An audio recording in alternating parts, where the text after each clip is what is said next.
This is poem number 362. It's from Dominion Godless World. It's from the perspective of Singer. The marks of my panic, the emblems of my pain, strewn across the world, where you will find in so few words the raft that fills my heart, the desperate life of darkness that follows us in our trap, where we panic and fear. We will never escape the world of darkness, of burning buildings, of a certain hope that never appears, that represents a future blown to bits, a world afraid of its own shadow, a hint of despair that flows through us all like hell, burning life in the woods, craving salvation, while I gaze toward the sea, looking for a better life.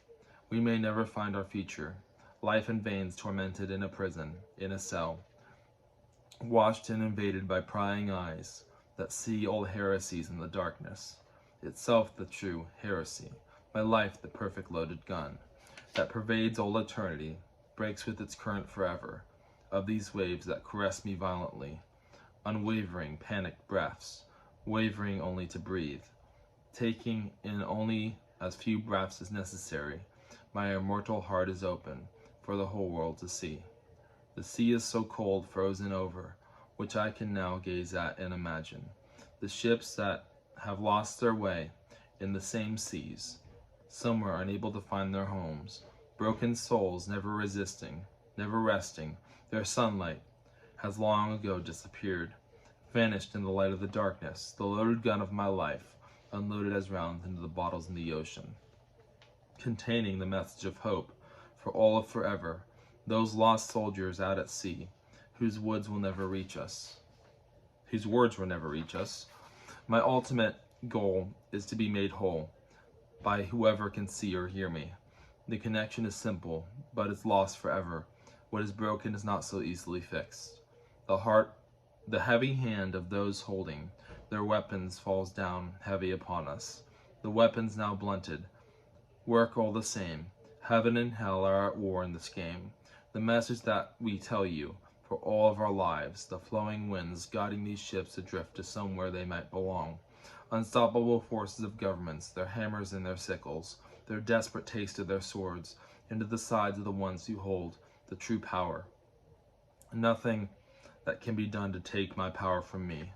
My power exists through grace. The moonlight of my life burns and guides me in the shadows. And the world does not know its own shadow, but the shadow is immense, covers all in darkness, burns up when the arms of slavery clasp our wrists and claw into our ribs. Hold me like the memory of the ones who were lost not so long ago. Life has become an empty room, and all those I have known have left, have fled like those from my country. South Africa, an empty hell, where in this nation my heart slowly empties. I sit here and drink forever from the bottle of wasted memories, so I can always remember this shell of a room that was once a nation, of a nation that was once a home, of a life that was born to be broken, where lies grow in the bitter horizon for this room, of the power entrenched in my heart. Nothing I drank could erase this power, no matter how hard I tried. The room of South Africa was moving, always pressing forward. I could see all the places it was treading, toward its judgment, toward its future. The end of all days approaching, and power in my heart burning. Its painful nature was clear. My heart was about to burst. The end of all worlds was near. The nation would face its judgment, and I alone would be left to account. A judge and a priest in liturgy, a nation of birds and stars.